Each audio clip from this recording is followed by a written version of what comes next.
శ్రీ సత్యసాయి జిల్లా మునిమడుగులో జుట్టు కత్తిరించిన ఘటనలో బాధిత మహిళను రాష్ట్ర మంత్రి సవిత పరామర్శించారు. ధైర్యంగా ఉండాలని, అండగా ఉంటానంటూ భరోసా కల్పించారు. ఈ ఘటనకు సంబంధించి ఇప్పటికే 11 మందిని అరెస్ట్ చేసి రిమాండ్కు పంపినట్లుగా తెలిపారు. మిగిలిన వారిని కూడా త్వరలోనే అరెస్ట్ చేస్తామని మంత్రి సవిత హామీ ఇచ్చారు. ఆ రోజే సీఐకి డీఎస్పీకి ఫోన్ చేసి మాట్లాడినా వాళ్ళు కూడా సీరియస్ యాక్షన్ కూడా తీసుకున్నారు. వాళ్ళని రిమాండ్ కూడా పంపించారు. మిగతా వాళ్ళ కోసం కూడా నీ కొడుకున్నాడు ఏమే వాడేమైపోతాడు. నాకు కడుపు నొప్పి ఎక్కువ అవుతుంది. ఎవరు రాలేదని నేను నా కూతురు తీసుకొని హాస్పిటల్లో పోయి మేడంతో ఇంజక్షన్ ఒకటి వేయించుకొని అనుకోనండి సార్. అనుకోనంటే మళ్ళీ వచ్చి సార్ రమ్మంటున్నాడు, సిఐ సార్ రమ్మంటున్నాడు అని మమ్మల్ని మళ్ళీ స్టేషన్ దగ్గరికి తీసుకుపోయి స్టేషన్ దగ్గర ఆడే పెట్టుకున్నారు. అడిగిండేదే అడుగుతారు, చెప్పిండేదే చెప్పాలి. పల్లాపులు అడిగినవే అడుగుతారు సార్. వాళ్ళు నన్నే అడుగుతారు. నువ్వు లేనివి చెప్పొద్దు, ఉన్నవి చెప్పు, వచ్చిన వాళ్ళు చెప్పు. అంటే లేని వాళ్ళకి మనకేం అవసరం సార్, వేరే వాళ్ళ మీద చెప్పేకేం అవసరం సార్. ఒక 100 సార్లు అంటే చెప్పించుకొని ఉంటాడు సార్. మళ్ళీ ఖాళీ పేపర్ తీసుకొని ఖాళీ పేపర్ మీద నన్ను సంతకం చేయమని. నేను చేయను సార్.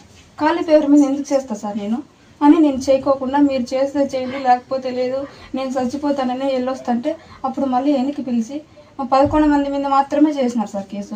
ఉన్న వాళ్ళ మీద ఎందుకు మీరు వచ్చిన వాళ్ళని ఎందుకు తీసేసినారు? నాకు కొడువులు తీసుకొని వచ్చిన వాళ్ళని మీరు ఎందుకు తీసేసినారు సార్? మాకు వాళ్ళు కావాలంటే వాళ్ళు లేరు అని వీళ్ళే చెప్తారు సార్. వాళ్ళు లేరంట, వేరే ఉన్నారంట అని వీళ్ళే నాకు చెప్తున్నారు. ఉన్నారు, నేను కళ్ళారా చూసినాను సార్ అన్నా కూడా ఇప్పుడు 6 మందిని వాళ్ళు పట్టకరాలేదు సార్ నా దగ్గరికి. 6 మందికి వాళ్ళకి మీరు ఎక్కడ తిరిగి నాకు 6 మందికి వాళ్ళకి చేస్తేనే నేను బతుకుతాను, లేదంటే నేను కూడా ఇలాగే చనిపోవాలని నేనైతే నిర్ణయం తీసుకున్నాను సార్. ఎలాగన్నా కానీ మీరు నాకు న్యాయం చేయాలని మీ మీడియా వాళ్ళని నేను కోరుకుంటున్నాను సార్. ఇప్పుడే నేను డిఎస్పీ గారికి సిఐ గారికి ఇన్స్ట్రక్షన్స్ ఇచ్చాను. ఇమీడియట్గా వాళ్ళు కూడా తగు చర్యలు కూడా తీసుకున్నారు.